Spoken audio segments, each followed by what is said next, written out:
प्यारे गुरुमुख सज्जनों, संतों का ये सहज ही स्वभाव होता है कि वे मन, वचन और कर्म से सदा परोपकार ही करते हैं। श्री रामचरितमानस में वर्णन आया है, पर उपकार वचन मन काया, संत सहज स्वभाव खगराया। कथन करते हैं, आग लगी आकाश में झर झर गिरत अंगार, जो ना होते संत जन जर जाता संसार।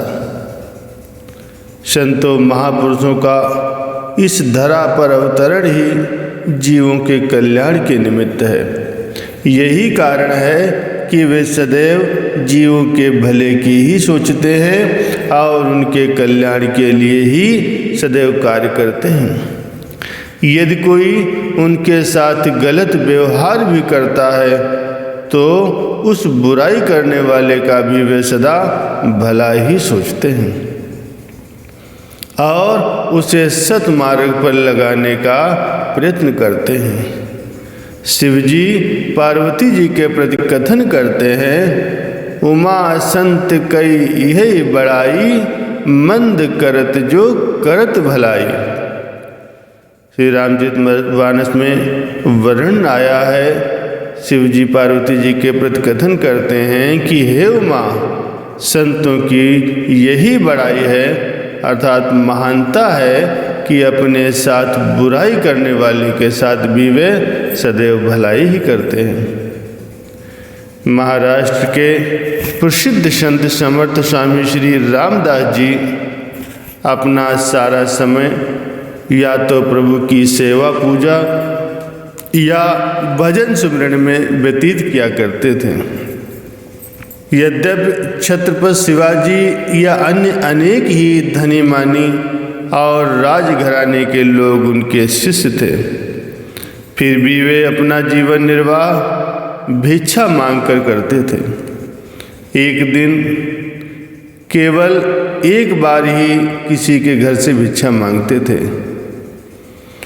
और जो कुछ भी वहाँ से प्राप्त हो जाता उसी पर संतोष करते थे। एक दिन एक घर के सामने रुककर उन्होंने जोर से आवाज़ लगाई, जय जय रघुवीर, माता भिक्षा मिले।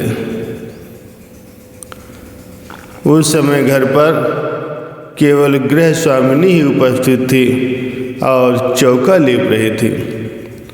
कुछ समय पहले ही उसका किसी बात पर अपने पति से झगड़ा हुआ था, अतः वह जली भुनी बैठी थी।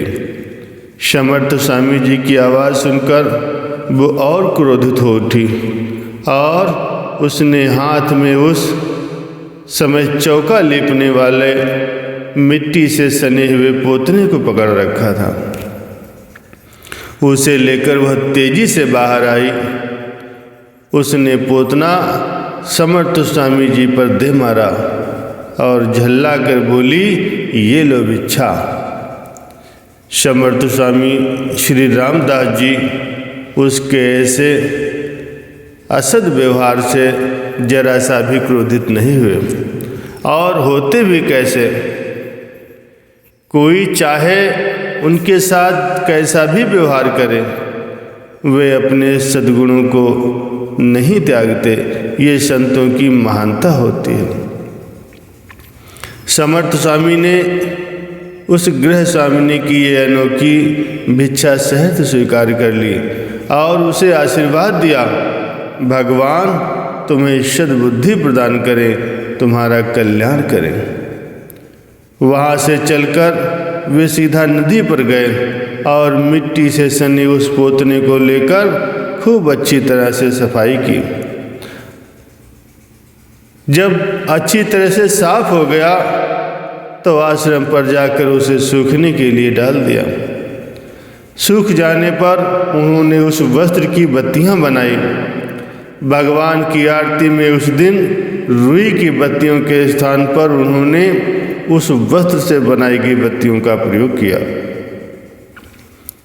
आरती के पश्चात उन्होंने भगवान के चरणों में प्रार्थना की कि हे प्रभु, जैसे इन बत्तियों के प्रकाश से इस कमरे का अंधकार दूर हुआ है, वैसे ही आपकी कृपा से इस वस्त्र को प्रदान करने वाली देवी के हृदय का भी अंधकार दूर हो जाए और हृदय में ज्ञान के प्रकाश से उजाला हो जाए।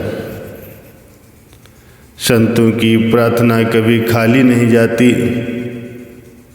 फिर क्या था, इधर श्री समर्थ स्वामी जी ने उस स्त्री के कल्याण और सुधार के लिए प्रार्थना की, उधर उसका हृदय ज्ञान के विमल प्रकाश से आलोकित हो गया। फलस्वरूप श्री समर्थ स्वामी जी के साथ किए गए असद व्यवहार को स्मरण कर वो रात भर पश्चाताप के आंसू बहाती रही। पश्चाताप के उन आंसुओं से उसके मन की समस्त कलुषता दूर हो गई। दूसरे दिन श्री समर्थ स्वामी जी के चरणों में उपस्थित होकर उसने अपने कृत्य के लिए क्षमा याचना की और उनसे भक्ति का वरदान मांगा। क्षमा तो मिली ही और भक्ति का दान भी मिल गया, जिससे उसका ये जन्म सफल हो गया और परलोक भी सुहेला हो गया। किसी ने सद्गुरु की महिमा का वर्णन कितने सुंदर भक्तियों में किया है।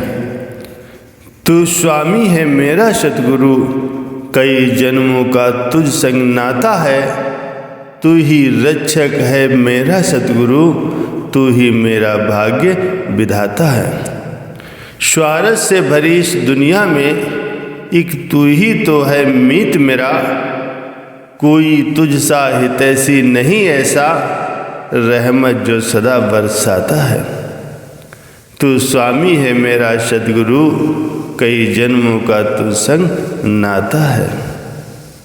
तो प्यारे गुरुमुखों, हम सब कितने भाग्यशाली हैं कि हमें परम हितैषी सर्वहितकारी पूर्ण संत महापुरुषों की पावन संगत का सौभाग्य प्राप्त हुआ है, जो दिन रात हमारे कल्याण के कार्य में लगे हुए हैं। अतएव हमारा भी कर्तव्य हो जाता है कि इस सुअवसर से हम सब लाभ उठाएं, उनके सत्संग, उनके वचनों पर आचरण करें, उनके आदेशों पर चल करके उनका शुभ आशीर्वाद प्राप्त करें और अपने जीवन का कल्याण करें। बोलो जयकारा बोल मेरे श्री गुरु महाराज की जय।